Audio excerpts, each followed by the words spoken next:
Hello बच्चों, कैसे हैं आप लोग। देखो बच्चों, हम लोग डिफरेंशियल ज्योमेट्री के अगले वीडियो पर आ गए हैं बेटा। और इससे पहले जो वीडियो मैंने अपलोड किए हैं उनको देख लीजिए, फिर ये वीडियो आपको बड़े अच्छे समझ में आएगा। ठीक है बच्चों। तो डिफरेंशियल ज्योमेट्री के, टोपोलॉजी के, फंक्शनल के, रियल के, कॉम्प्लेक्स के जितने भी टफ टफ टॉपिक हैं सबके वीडियो मैं अपलोड कर रहा हूँ। बहुत से अपलोड हो चुके हैं, बहुत से अपलोड 1 बाय 1 हो रहे हैं। तो परेशान नहीं होने का, टेंशन नहीं लेने का, सब कुछ मिलेगा। तो बच्चों देखो, ऐसा है, हम लोगों ने कर्वेचर पढ़ा था और टॉर्जन पढ़ा था। अब देखो हम लोग एक और इम्पॉर्टेंट थ्योरम पढ़ते हैं, और इससे मिलती जुलती थ्योरम मैंने आपको कर्वेचर में भी बताई थी। ठीक है। तो देखो यहाँ पर ये टॉर्जन के केस में एक थ्योरम है। देखो थ्योरम क्या कहती है बच्चों, जरा इसको समझो ध्यान से। देखो थ्योरम कहती है बच्चों कि necessary and sufficient condition, necessary and sufficient condition, ठीक है, necessary and sufficient condition for a curve to be plane curve, for a curve to be plane curve, ठीक है, is that tau equal to 0 at all points on curve. मतलब कह रहे हैं कि कोई भी कर्व अगर प्लेन कर्व होगा, तो कोई भी कर्व अगर प्लेन कर्व होगा तो उसमें टाउ का 0 होना नेसेसरी एंड सफिशिएंट। इसका मतलब देखो बेटा, हमने समझाया था, बार बार समझाया, पुराने वीडियो मैंने समझाया था। इसका मतलब होता है कि रिजल्ट दोनों तरफ से सही है। मतलब अगर कर्व प्लेन कर्व है तो टाउ 0 होगा, और अगर टाउ 0 है तो कर्व प्लेन होगा, है ना। ये बात मैंने बेटा आपको समझाई थी कि नेसेसरी एंड सफिशिएंट को IFF इफ एंड ओनली भी लिखते हैं, और इसी को हम डबल इम्प्लाई भी कहते हैं। तो नेसेसरी एंड सफिशिएंट कंडीशन का मतलब होता है कि रिजल्ट दोनों तरफ से ट्रू है। मतलब अगर कर्व प्लेन कर्व है तो टाउ 0 होगा, और अगर टाउ 0 है तो कर्व प्लेन होगा। देखो ध्यान दो, प्लेन कर्व का मतलब क्या होता है, जरा इस बात को समझो। देखो क्या होता है, जैसे कि मान लो, मैंने मान लिया कि देखो मैं कर्व को हमेशा बाहर से समझाता हूँ। तो देखो जैसे मान लो ये मेरा एक कर्व है, देखो ये प्लेन कर्व नहीं है, क्योंकि ये कर्व एक प्लेन में नहीं आ सकता। ये कर्व किसी एक प्लेन में तुम इसे अगर लाना चाहो तो नहीं आ पाएगा, है ना। ये कर्व एक प्लेन में नहीं आ सकता। जैसे कि मान लो यहाँ पर ये प्लेन है, यहाँ पर ये प्लेन हो गया, यहाँ सबका देखो प्लेन अलग अलग है। लेकिन देखो अगर मैं ऐसा कर्व लूँ, देखो मान लो ये कर्व का हिस्सा मैंने लिया, अब देखो ये एक प्लेन कर्व है, देखो इस प्लेन में आ जाएगा। मान लो ये कर्व है, ये एक प्लेन कर्व है, ये इसमें आ जाएगा, है ना। जैसे मान लो रिंग होती है, रिंग, तो रिंग क्या है, एक प्लेन कर्व है। सर्कल क्या है, एक प्लेन में आ जाएगा। सर्कल क्या है, एक प्लेन कर्व है, समझो ध्यान से। सर्कल क्या है, एक प्लेन कर्व है। जैसे कि आप पैराबोला पढ़ते हो तो पैराबोला भी एक प्लेन कर्व है, पैराबोला एक प्लेन में आ जाएगा। इलिप्स है, हाइपरबोला, ये सब प्लेन कर्व हैं, एक प्लेन में से। मान लो ये कर्व है, अब देखो ये कर्व लिया, देखो ये इस प्लेन में आ गया, ये इस पूरे हॉरिजॉन्टल प्लेन में आ गया। मान लो ये कर्व है, देखो ऐसे करके ये वर्टिकल प्लेन में आ गया। अब मैं ऐसे कर दूं, अब देखो ये प्लेन नहीं रह गया। मान लो मैं ऐसे बीच से घुमा दूं, ऐसे कर दूं मान लो इसको, अब देखो ये प्लेन में नहीं आ सकता। अब इसको आप एक प्लेन में नहीं रख सकते, ठीक है। तो ये प्लेन कर्व नहीं है। जब हम कर्व पढ़ते हैं डिफरेंशियल ज्योमेट्री में, तो कर्व प्लेन हो भी सकता है, नहीं भी हो सकता है। हम जो कर्व पढ़ते हैं वो जनरल कर्व पढ़ते हैं। जैसे मान लो पक्षी उड़ता है, एक वर्ड, मतलब एक जो है, मान लीजिए वर्ड स्पेस में उड़ रही है, तो ऐसे ऐसे करके उड़ेगी, तो उसका जो रास्ता बनेगा और जो कर्व बनेगा, जरूरी नहीं कि प्लेन हो। वो 3 डायमेंशनल जो कर्व होगा वो जरूरी नहीं कि प्लेन हो, है ना। प्लेन का मतलब जो कर्व एक प्लेन में है। जैसे कि मान लो अगर मैं इस बोर्ड पर एक कर्व बनाऊं, तो देखो ये कर्व एक प्लेन है, देखो इस प्लेन में आ गया, ये एक प्लेन कर्व है, ठीक है। तो ध्यान देना, कह रहे हैं कि अगर कर्व प्लेन होगा तो टाउ 0 होगा, और अगर टाउ 0 है तो कर्व प्लेन होगा। ये कंडीशन नेसेसरी एंड सफिशिएंट है। देखो मैंने बेटा क्या बताया था कि जैसे मान लो ये मेरा कर्व है, प्लेन कर्व है, तो मैंने बताया था बेटा कि ये मान लो इसका टेंजेंट होगा, मान लो ये टेंजेंट हो गया, और ये इसका नॉर्मल हो गया, है ना। ये मान लो टेंजेंट है और ये नॉर्मल है, तो ये हमारा ऑस्कुलेटिंग प्लेन होता है। ये बात मैंने बहुत बार आपको समझाई कि मान लो जैसे ये टेंजेंट है और ये इसका प्रिंसिपल नॉर्मल है। प्रिंसिपल नॉर्मल हमेशा ऑस्कुलेटिंग प्लेन में ही होता है। तो ये इस कर्व का मतलब अगर कर्व प्लेन है तो समझ लो ये इसका ऑस्कुलेटिंग प्लेन होगा, क्योंकि ऑस्कुलेटिंग प्लेन में जो है वो टी होता है और एन होता है। ये टी और एन ये दोनों के दोनों ऑस्कुलेटिंग प्लेन में होते हैं। ये बात मैं आपको समझा चुका हूँ बहुत बार, तभी मैं बार बार बेटा कर रहा हूँ पुराने वीडियो पढ़ना बहुत ज़रूरी है। ये मत सोचो मैं चुपचाप इस वीडियो को पढ़ के निकल लूँगा, किसी को खबर नहीं लगेगी, ऐसा नहीं होगा। आप फंस जाएंगे बीच में, क्योंकि ये सब टर्म जो बार बार मैं यूज़ कर रहा हूँ ये मैं पुराने वीडियोज़ में अच्छे से पढ़ा चुका हूँ। ठीक है, तो ये मान लो कर्व है, प्लेन कर्व है, तो ये टेंजेंट है और ये इसका प्रिंसिपल नॉर्मल हो गया। ठीक है, फिर ये होगा अपना बाई नॉर्मल, ये सब मैं बता चुका हूँ कई बार आपको। तो प्लेन कर्व में जो ऑस्कुलेटिंग प्लेन होता है ये हमारा ऑस्कुलेटिंग प्लेन है, इसमें ये टेंजेंट है और ये इसका प्रिंसिपल नॉर्मल है। इस बात को समझो, है ना, ये टेंजेंट है और ये क्या है बोलो, प्रिंसिपल नॉर्मल है। क्या है ये, क्या है बोलो, ऑस्कुलेटिंग प्लेन है। समझो ध्यान से, ठीक है। अब देखो पहले मैं इस रिजल्ट को एक तरफ से प्रूव करता हूँ। एक तरफ से प्रूव करने का मतलब मान लो देखो ये हुआ कि मैंने मान लिया कि टाउ 0 है, तो इसका पहला पार्ट क्या है कि लेट टाउ इक्वल टू 0। मान लिया मैंने टाउ 0 है, या पहले चलो ये प्रूव कर देते हैं कि कर्व प्लेनर है। तो मैंने मान लिया कि let curve is plane curve, तो मैंने मान लिया कि कर्व प्लेन है और हमें प्रूव क्या करना है, to prove that tau equal to 0। To prove that tau equal to 0, मैंने मान लिया कि कर्व प्लेन है, हमको प्रूव करना है कि टाउ क्या होगा बोलो, 0 होगा। इस बात को जरा यहां पर समझो। देखो बच्चों ध्यान दो,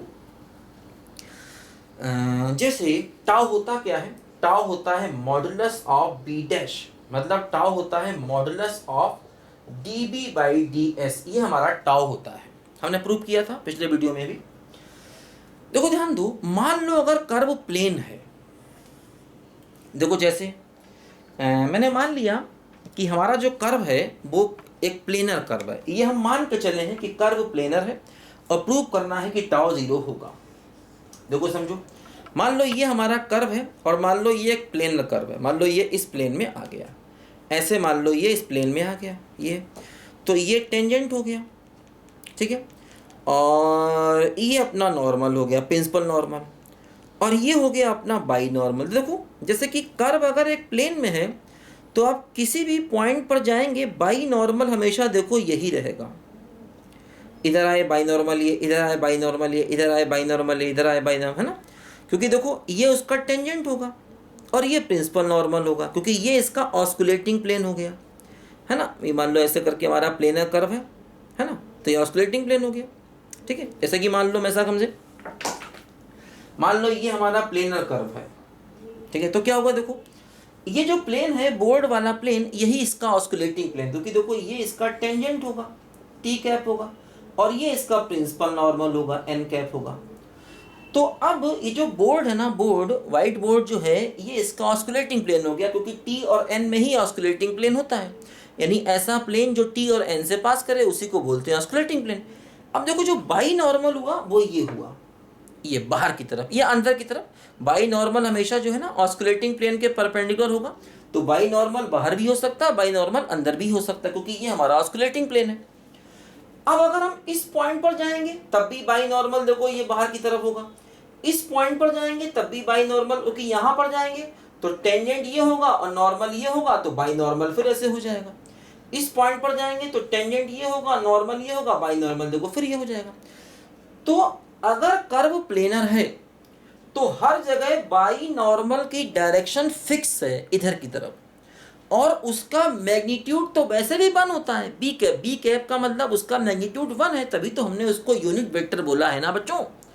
तो बी कैप का मतलब उसका मैग्नीट्यूड तो वैसे भी 1 है, और अगर कर्व प्लेनर है तो उसकी डायरेक्शन क्या हो गई, बाहर की तरफ फिक्स हो गई। इसका मतलब बी कैप की डायरेक्शन भी फिक्स है और मैग्नीट्यूड उसका पहले से ही फिक्स था। देखो उसकी डायरेक्शन फिक्स हो गई, क्योंकि अगर कर्व प्लेनर है तो उसकी डायरेक्शन हर जगह ये बाहर की तरफ होगी, मतलब डायरेक्शन फिक्स हो गई और मैग्नीट्यूड तो पहले से ही फिक्स था। तो अगर किसी वेक्टर की डायरेक्शन और मैग्नीट्यूड दोनों फिक्स हो जाए, इसका मतलब वो वेक्टर कैसा हो जाएगा, कांस्टेंट। और अगर वेक्टर कांस्टेंट हो गया तो उसका डिफरेंशिएशन क्या हो जाएगा, 0, यानी टाउ बराबर क्या हो जाएगा, 0। लेकिन ये क्यों हुआ, क्योंकि कर्व प्लेनर है, कर्व प्लेनर है तभी इसकी डायरेक्शन फिक्स है। अगर कर्व प्लेनर नहीं होगा ना तो बी कैप की डायरेक्शन हर जगह बदलती रहेगी। अगर कर्व प्लेनर नहीं हुआ तो बी कैप की डायरेक्शन हर जगह चेंज होती रहेगी। भाई उसी की डायरेक्शन के चेंज होने का रेट ही तो टाउ है ना, क्योंकि बी कैप लगातार अपने आप को बदल रहा है, क्योंकि उसकी डायरेक्शन लगातार बदल रही है। डायरेक्शन कब लगातार बदल रही है? जब कर्व प्लेनर नहीं है तब। लेकिन अगर कर्व प्लेनर है तो उसकी डायरेक्शन क्या हो गई बोलो? फिक्स हो गई, बाहर की तरफ फिक्स हो गई। तो इसका मतलब देखो क्या हुआ कि अगर हम ये मान लें, अगर मान लें कि कर्व जो है वो प्लेनर है, अगर हम मान लें कर्व प्लेन है, तो हम कह सकते हैं कि T cap and N cap are in osculating plane. ये दोनों ऑस्कुलेटिंग प्लेन में होंगे, हमेशा होते। टी कैप और एन कैप हमेशा ऑस्कुलेटिंग प्लेन में होते। ऑस्कुलेटिंग प्लेन का मतलब ये प्लेन जिसमें कर्व लाई कर रहा है, मतलब the plane in which curve lie. ठीक है, दी प्लेन इन विच कर्व लाई। मैंने क्या बताया था? ऑस्कुलेटिंग प्लेन हमेशा देखो ये होता है, जिसमें कर्व लाई कर रहा है वो प्लेन क्या होता है? ऑस्कुलेटिंग प्लेन होता है हमेशा। ठीक है, मान लो ये अपना कर्व प्लेनर है, ये अपना कर्व है प्लेनर, देखो ये हो गया अपना ऑस्कुलेटिंग प्लेन, ऐसे करके ना। मान लो ये कर्व है, इसे सर्कल है, मान लो ये सर्कल क्या होता है? एक प्लेनर कर्व होता है। तो ये हमारा क्या हो गया बोलो? ऑस्कुलेटिंग प्लेन हो गया। ठीक है ना। तो ऑस्कुलेटिंग प्लेन का मतलब वो प्लेन जिसमें कर्व लाई कर रहा है। ठीक है, तो इसका मतलब क्या होगा? जो बी कैप है इज ऑलवेज, ठीक है, परपेंडिकुलर टू प्लेन। इस प्लेन के हमेशा बी कैप परपेंडिकुलर होगा, मतलब direction of B cap fix हो गई। Direction of B cap is constant. ठीक है, बी कैप की डायरेक्शन कांस्टेंट हो गई, और बी कैप का मैग्नीट्यूड तो पहले से ही कांस्टेंट था। इसका मतलब बी कैप क्या हो गया? एक कांस्टेंट वेक्टर हो गया। B cap is a constant vector, तो इसीलिए उसका डिफरेंशिएशन क्या हो गया? जीरो हो गया। इसीलिए बी डैश क्या हो गया? जीरो हो गया। इसलिए टॉ बराबर क्या होता है? मॉड ऑफ बी डैश, और वो क्या हो गया? जीरो हो गया, है ना। बी का डिफरेंशिएशन एस के रिस्पेक्ट में, मतलब बी डैश। ठीक है, तो इसलिए बी डैश अगर जीरो है, इसका मतलब टाउ भी क्या हो गया? जीरो। तो पहला पार्ट हमने प्रूव कर दिया कि अगर कर्व प्लेन कर्व है तो टाउ जीरो होगा। समझे? अब देखो दूसरा पार्ट प्रूव करना है थोड़ा सा हमको। दूसरा पार्ट देखो कैसे प्रूव करना है, इसको जरा हम समझे। दूसरे पार्ट का मतलब क्या हो गया कि हम मान के चलेंगे कि टाउ जीरो है, हम मान के चलेंगे कि टाउ जीरो है, और प्रूव करेंगे कि कर्व प्लेनर है। देखो समझो,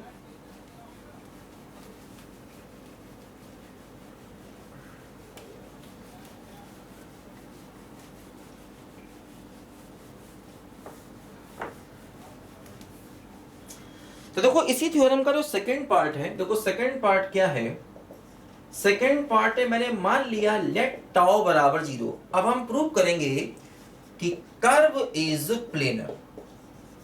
ठीक है, मतलब इंप्लाई का मतलब इसको सही माना और इसको प्रूव करना है कि टाउ जीरो माना तो कर्व को प्लेनर प्रूव करना है। देखो ध्यान दो, tau equal to zero. Tau का मतलब क्या हुआ? मॉडुलस ऑफ बी डैश बराबर जीरो, यानी कि बी डैश बराबर जीरो। ठीक है, तो बी डैश बराबर जीरो का मतलब क्या हो गया कि dB बाई डी एस बराबर कितना हो गया? Zero. dB by D S बराबर जीरो हो गया। यही तो मतलब हुआ ना, बी डैश का मतलब यही हुआ।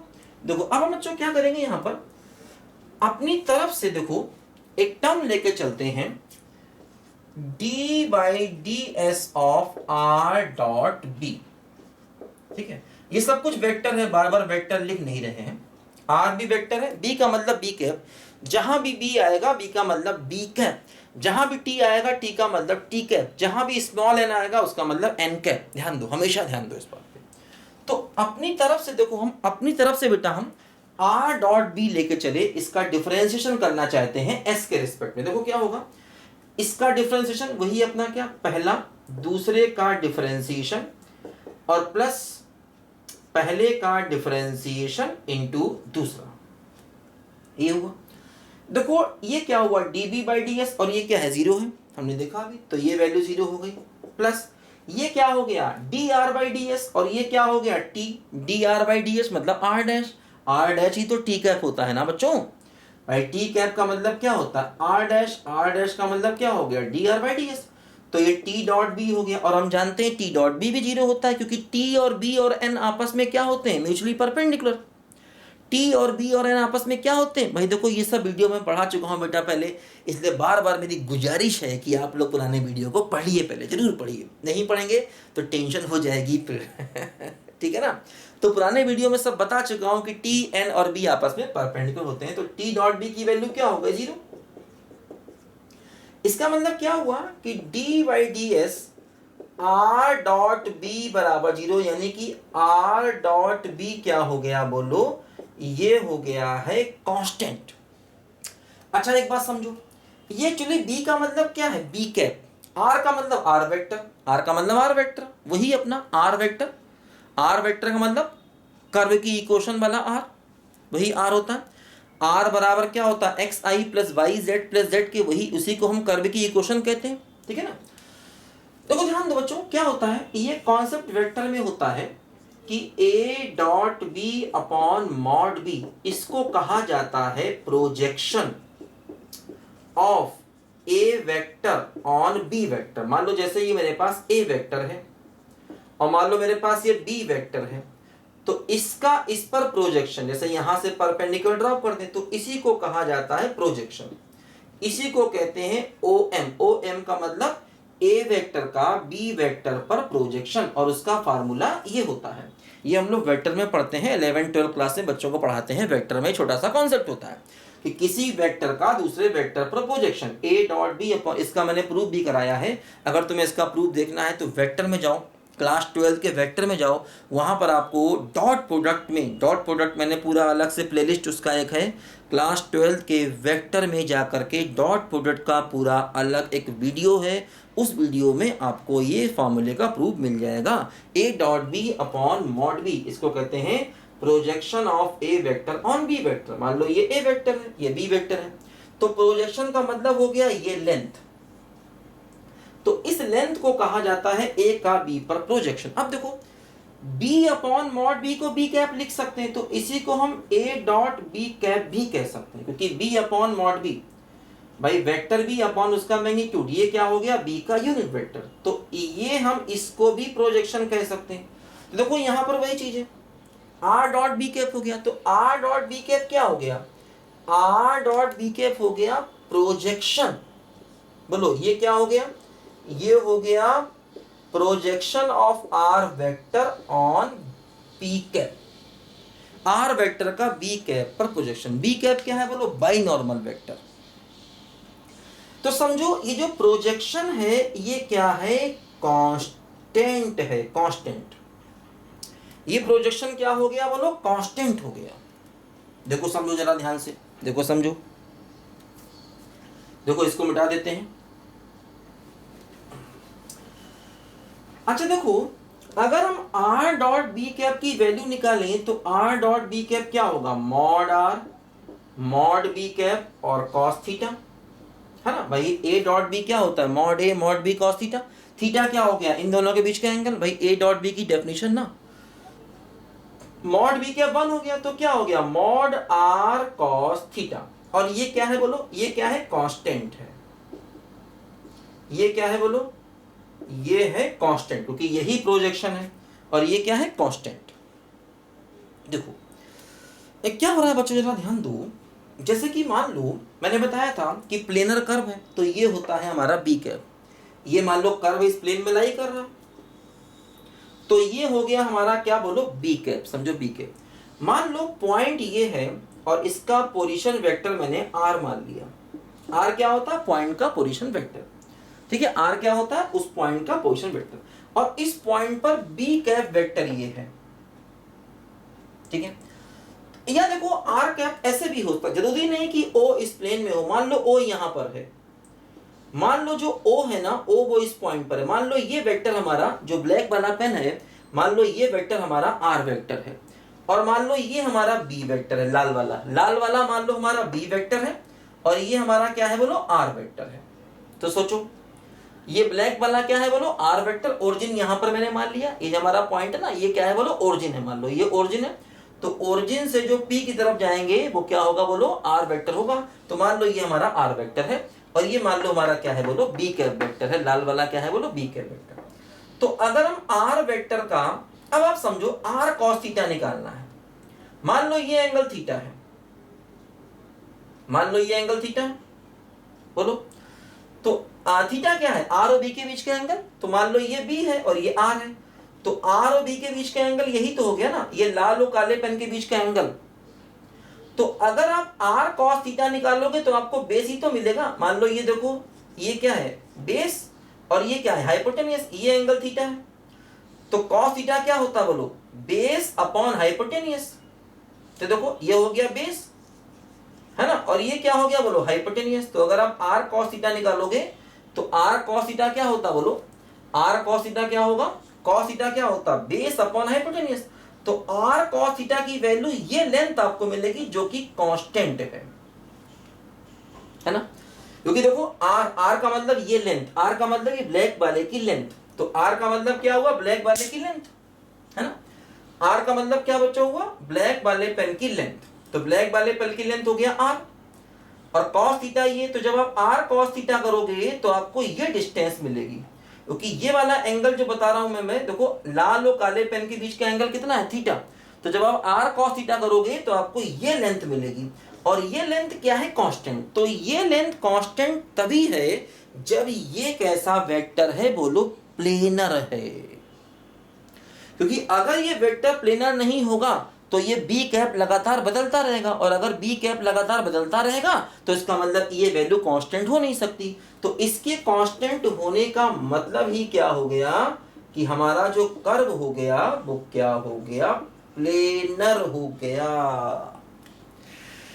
बात समझ में आई कि नहीं आई? समझाने में बेटा बहुत टाइम और मतलब दिमाग और आवाज ये सब लगती है बच्चों। इसमें इमोशन है, ड्रामा है, सब कुछ है।